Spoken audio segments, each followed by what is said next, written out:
Olá, bem-vindos a mais um vídeo do Portal Físio. Meu nome é Felipe Serenza e hoje vamos dar continuidade à nossa série de vídeos sobre biomecânica da articulação do ombro. Hoje vamos falar especificamente das articulações externo-clavicular e acromioclavicular. Iniciaremos falando da externo-clavicular. A articulação externo-clavicular é uma articulação mais proximal ou mais medial do complexo do ombro. É uma articulação muito estável, então é muito difícil você ver essa articulação luxada, ok? Ela sair do lugar, ela perder esse contato articular. E o porquê dela ser tão estável?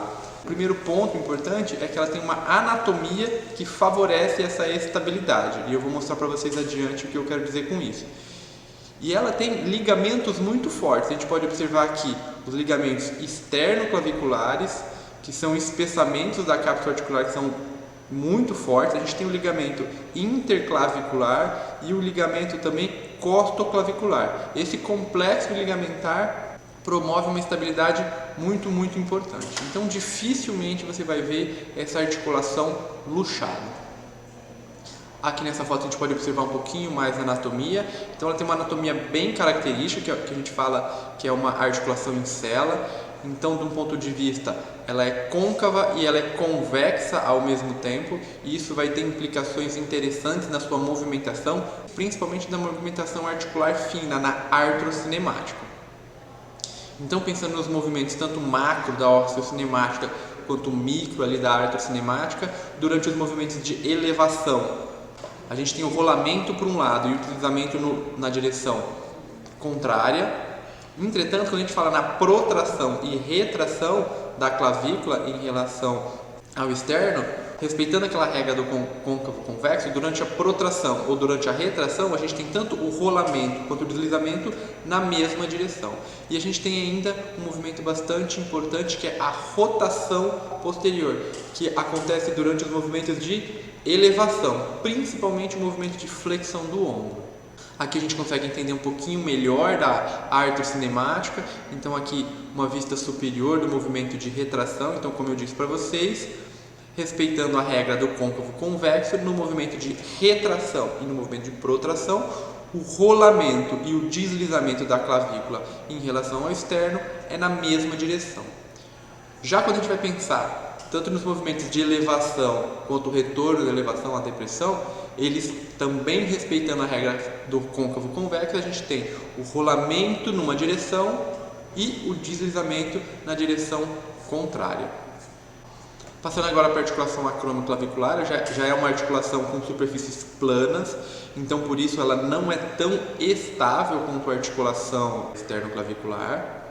Em algumas pessoas a gente encontra um disco intra-articular semelhante a um menisco, ok? Isso não é encontrado em todas as pessoas e isso ajuda a dar melhorar um pouquinho essa estabilidade da articulação.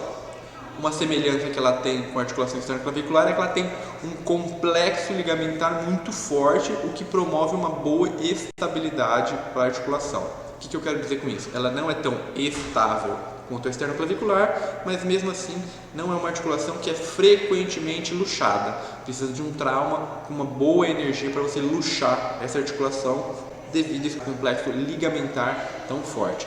Então, quais são esses ligamentos principalmente? A gente tem os ligamentos acromioclaviculares, que são espessamentos da cápsula articular. A gente tem o ligamento coraco-acromial, que é um ligamento bem espesso, bem forte. E a gente tem o ligamento coraco-clavicular e suas partes, que é o ligamento conoide e o ligamento trapezoide. Todo esse complexo articular, trabalhando de forma conjunta, promove uma ótima estabilidade para essa articulação. Agora, pensando na movimentação, a gente pensa sempre na osteocinemática dessa articulação, na movimentação da escápula em relação à clavícula, e a gente consegue descrever esses movimentos nos 3 eixos de movimento. Então, o principal movimento é o de rotação superior ou rotação para cima e a rotação para baixo, que está relacionado aos movimentos de elevação do membro superior. A gente tem também os movimentos de rotação interna e rotação externa da escápula e os movimentos de inclinação anterior e inclinação posterior. Aqui a gente sempre observa a escápula se mexendo em relação à clavícula. Mas o mais importante, eu até trouxe essas duas articulações no mesmo vídeo, é para a gente lembrar e para a gente conseguir observar que elas trabalham de maneira absolutamente conjunta. Quando a gente pensa no movimento mais macro da escápula, por exemplo, no movimento de elevação do ombro, a escápula ela roda superiormente aproximadamente 60 graus. E esses 60 graus eles têm que ocorrer pela combinação da movimentação dessas duas articulações. E esses movimentos acontecem de maneira muito parecida. Eu falo muito parecida no sentido de proporção. Então a gente tem mais ou menos 35 graus de movimento na esternoclavicular e mais 25 graus de movimento na cronoclavicular. E qual que é a implicação disso? Tem uma implicação clínica bem importante. Se a gente tiver uma restrição de movimento em qualquer uma das duas articulações, a articulação adjacente ela vai ficar sobrecarregada. Então muitas vezes a gente pode ter dor ou um desgaste articular prematuro por um déficit de movimentação da articulação adjacente, ok? Então sempre levar isso em consideração. E esse gráfico ilustra bem isso, para vocês terem uma ideia. Então o que a gente está observando nesse gráfico? Aqui é o movimento das articulações e aqui é o movimento do ombro como um todo, e esse paciente está fazendo uma abdução. Então o que a gente observa?